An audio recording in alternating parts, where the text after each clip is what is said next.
Assalamualaikum warahmatullahi wabarakatuh. Di sini saya ingin menjelaskan tentang jaringan dan komunikasi data yang dibuat oleh saya yang bernama Arkana Vanu Ariel Meta dari absen 6. Jaringan komputer. Jaringan komputer merupakan sebuah jaringan komunikasi yang terhubung pada perangkat komputer agar dapat saling terhubung ke dalam sebuah jaringan sehingga memudahkan dalam bertukar informasi dan membuka akses layanan atau kebutuhan informasi lainnya. Yang pertama, komponen jaringan komputer. Jaringan komputer membutuhkan komponen perangkat jaringan sehingga dapat terhubung dengan komputer. Berikut adalah perangkat jaringan komputer.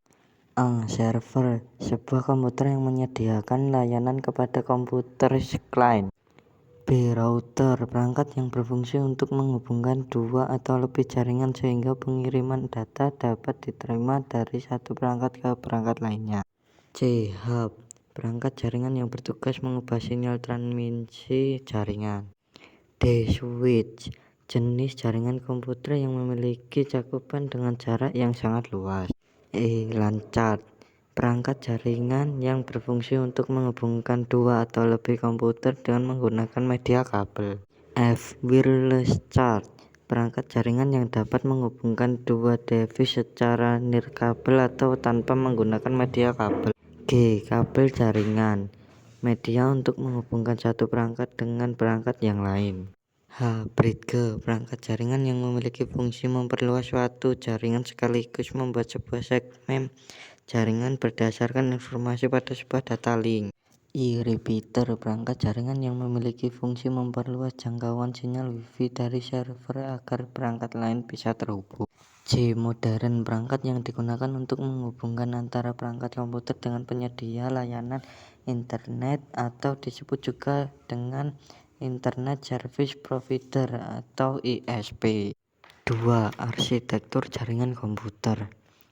Jaringan peer-to-peer. Jaringan peer-to-peer merupakan jaringan komputer yang saling menghubungkan komputer satu dengan yang lain tanpa perlu bantuan switch ataupun HUB.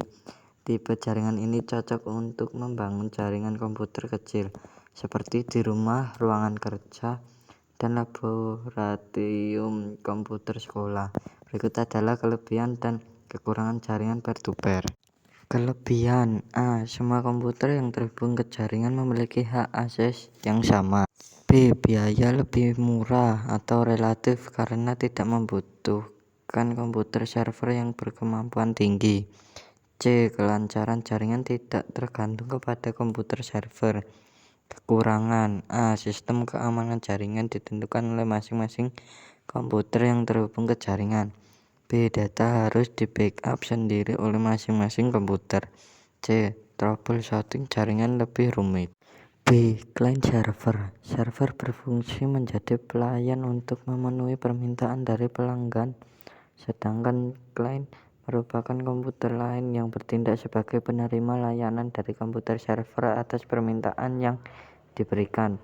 Sehingga client server merupakan konsep arsitektur perangkat lunak atau software yang menghubungkan dua objek berupa sistem client dan sistem server yang saling berkomunikasi melalui jaringan komputer maupun satu komputer yang sama. Jaringan client server membutuhkan sistem operasi khusus dengan fitur dan fungsi khusus untuk server, misalnya Novell NetWare, Microsoft Server, dan Linux.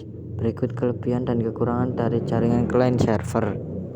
Kelebihan: terdapat seorang administrator jaringan yang bertugas mengelola sistem keamanan dan administrasi jaringan sehingga keamanan dan administrasi jaringan lebih terkontrol.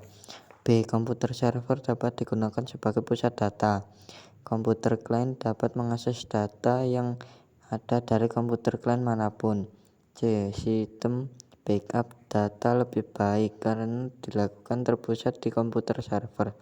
Jadi seandainya komputer client mengalami kerusakan, masih tersedia backup data pada server. Kekurangan: membutuhkan biaya mahal atau relatif karena membutuhkan sebuah komputer server yang berkemampuan tinggi. B. Kelancaran jaringan sangat bergantung pada komputer server sehingga jika server terganggu maka sistem secara keseluruhan terganggu. C. Membutuhkan seorang admin handal dalam merawat server. 3. Pengenalan routing. Routing merupakan sebuah mekanisme pada jaringan komputer dalam melakukan pengiriman paket data dari satu network ke network yang lain.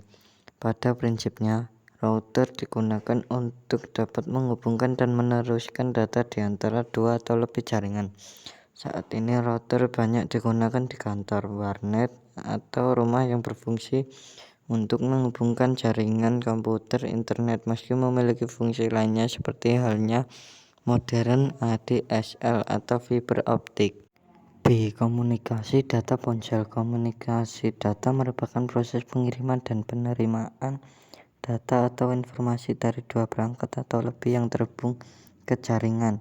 Komunikasi data dengan ponsel dapat berupa mengirim pesan atau SMS atau short message system, panggilan suara, koneksi internet, maupun mentransfer dokumen. 1. Jaringan komunikasi pada ponsel. Semakin berkembangnya teknologi internet, komunikasi data menggunakan ponsel pun bisa melalui jaringan internet. Berikut adalah perkembangan jaringan komunikasi pada ponsel. A. GPRS atau General Packet Radio Service.